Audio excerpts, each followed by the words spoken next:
Capítulo 31. A borboleta preta. No dia seguinte, como eu estivesse a preparar-me para descer, entrou no meu quarto uma borboleta, tão negra como a outra, e muito maior do que ela. Lembrou-me o caso da véspera, e ri-me. Entrei logo a pensar na filha de Dona Eusébia, no susto que tivera e na dignidade que, apesar dele, e soube conservar. A borboleta, depois de esvoaçar muito em torno de mim, pousou-me na testa. Sacudia, ela foi pousar na vidraça, e, porque eu sacudisse de novo, saiu dali e veio parar em cima de um velho retrato de meu pai. Era negra como a noite, e o gesto brando com que, uma vez posta, começou a mover as asas, tinha um certo ar escarninho, uma espécie de ironia mefistofélica, que me aborreceu muito. Dei de ombros, saí do quarto, mas tornando lá, minutos depois, e achando-a ainda no mesmo lugar, senti um repelão dos nervos, lancei mão de uma toalha, bati-lhe e ela caiu. Não caiu morta, ainda torci o corpo e movi as farpinhas da cabeça. Apiedei-me, tomei-a na palma da mão e fui depô-la no peitoril da janela. Era tarde, a infeliz expirou dentro de alguns segundos. Fiquei um pouco aborrecido, incomodado. Também porque diabo não era ela azul? Disse eu comigo. E esta reflexão, uma das mais profundas que se tem feito desde a invenção das borboletas, me consolou do malefício, e me reconciliou comigo mesmo. Deixei-me estar a contemplar o cadáver, com alguma simpatia. Confesso. Imaginei que ela saíra do mato, almoçada e feliz. A manhã era linda. Veio por ali fora, modesta e negra, esparecendo as suas borboletícias, sob a vasta cúpula de um céu azul, que é sempre azul, para todas as asas. Passa pela minha janela, entra e dá comigo. Suponho que nunca teria visto um homem, não sabia, portanto, o que era o homem, descreveu infinitas voltas em torno do meu corpo, e viu que me movia, que tinha olhos, braços, pernas, um ar divino, uma estatura colossal. Então disse consigo, este é provavelmente o inventor das borboletas. A ideia subjugou-a, aterrou-a, mas o medo, que é também sugestivo, insinuou-lhe que o melhor modo de agradar ao seu criador era beijá-lo na testa, e ela beijou-me na testa. Quando ensotada por mim, foi pousar na vidraça, viu dali o retrato de meu pai, e não é impossível que descobrisse meia verdade, a saber, que estava ali o pai do inventor das borboletas, e voou a pedir-lhe misericórdia. Pois um golpe de toalha rematou a aventura. Não lhe valeu a imensidade azul, nem a alegria das flores, nem a pompa das folhas verdes, contra uma toalha de rosto, 2 palmos de linho cru. Vejam como é bom ser superior às borboletas. Porque, é justo dizê-lo, se ela fosse azul, ou cor de laranja, não teria mais segura a vida, não era impossível que eu a atravessasse com um alfinete, para recreio dos olhos. Não era.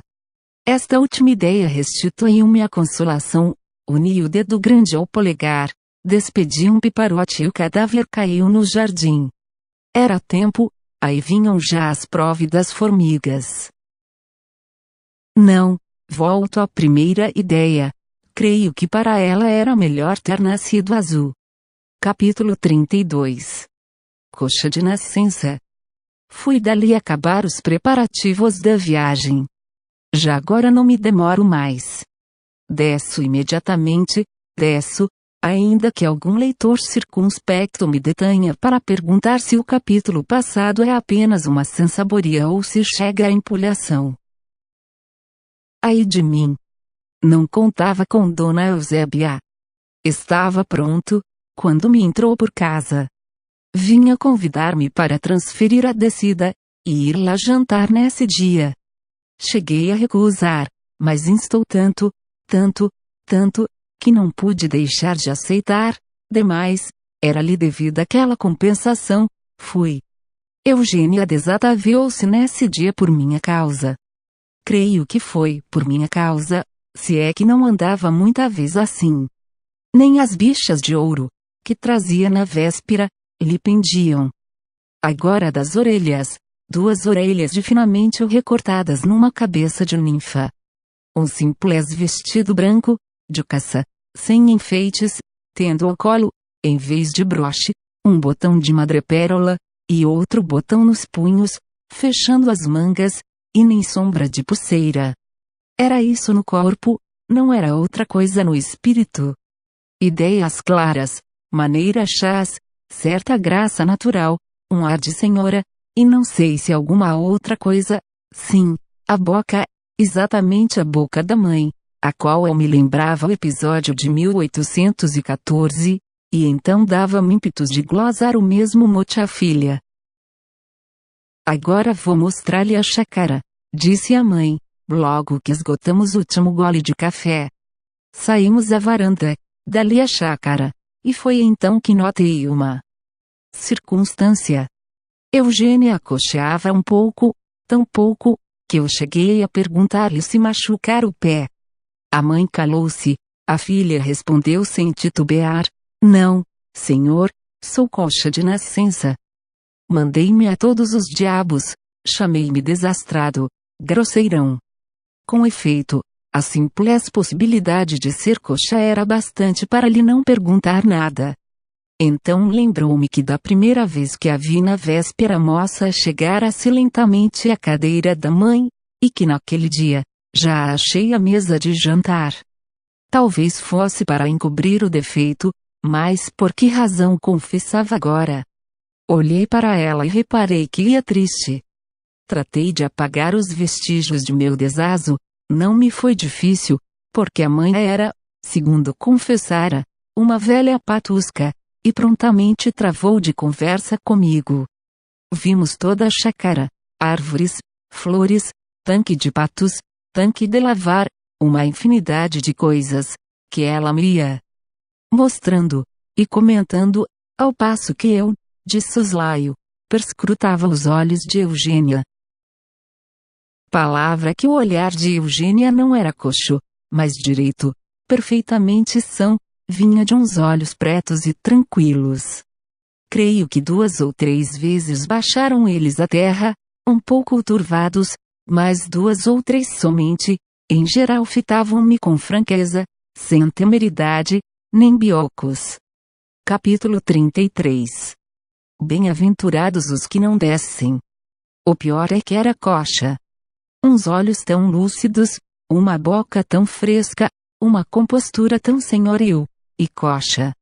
Esse contraste faria suspeitar que a natureza é às vezes um imenso escárnio. Por que bonita, se coxa? Por que coxa, se bonita? Tal era a pergunta que eu vinha fazendo a mim mesmo. Ao voltar para casa, de noite, e não atinava com a solução do enigma. O melhor que há, quando se não resolve um enigma, é sacudi-lo pela janela fora. Foi o que eu fiz. Lancei mão de uma toalha e ensotei essa outra borboleta preta, que me adejava no cérebro. Fiquei aliviado e fui dormir. Mas o sonho, que é uma fresta do espírito, deixou novamente entrar do bichinho, e aí fiquei eu a noite toda a cavar o mistério, sem explicá-lo. Amanheceu chovendo, transferi a descida, mas no outro dia, a manhã era límpida e azul, e apesar disso deixei-me ficar, não menos que no 3º dia, e no 4º, até o fim da semana. Manhãs bonitas, frescas, convidativas, lá embaixo a família a chamar-me, e a noiva, e o parlamento, e eu sem acudir a coisa nenhuma, enlevado ao pé da minha Vênus manca.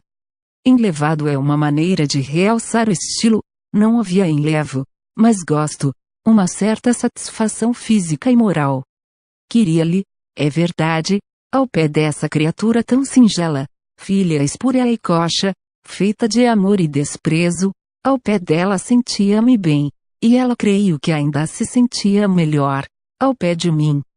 Isto na Tijuca. Uma simples égloga. Dona Eusébia vigiava-nos, mas pouco, temperava a necessidade com a convivência. A filha, nessa primeira explosão da natureza, entregava minha alma em flor. O senhor desce amanhã? Disse-me ela no sábado. Pretendo. Não desça. Não desci, e acrescentei um versículo ao Evangelho: bem-aventurados os que não descem, porque deles é o primeiro beijo das damas. Com efeito, foi no domingo esse primeiro beijo de Eugênia, o primeiro que nenhum outro varão jamais lhe tomara, e não furtado ou arrebatado, mas candidamente entregue, como um devedor honesto paga uma dívida. Pobre Eugênia! Se tu soubesses que ideias me vagavam pela mente fora naquela ocasião. Tu, trêmula de comoção, com os braços nos meus ombros, a contemplar em mim o teu bem-vindo esposo, e eu com os olhos em 1814, na moita, no Vilaça, e a suspeitar que não podias mentir ao teu sangue, à tua origem. Dona Eusébia entrou inesperadamente, mas não tão súbita, que nos apanhasse ao pé um do outro. Eu fui até a janela. Eugênia sentou-se a consertar uma das tranças. Que dissimulação graciosa! Que arte infinita e delicada! Que tartufice profunda! E tudo isso natural, vivo, não estudado, natural como o apetite, natural como o sono. Tanto melhor. Dona Eusébia não suspeitou nada. Capítulo 34. Há uma alma sensível. Aí, entre as 5 ou 10 pessoas que me leem, há aí uma alma sensível, que está de certo um pouco agastada com o capítulo anterior, começa a tremer pela sorte de Eugênia, e talvez. Sim, talvez, lá no fundo de si mesma, me chame cínico. Eu cínico, alma sensível? Pela coxa de Diana. Esta injúria merecia ser lavada com sangue, se o sangue lavasse alguma coisa nesse mundo.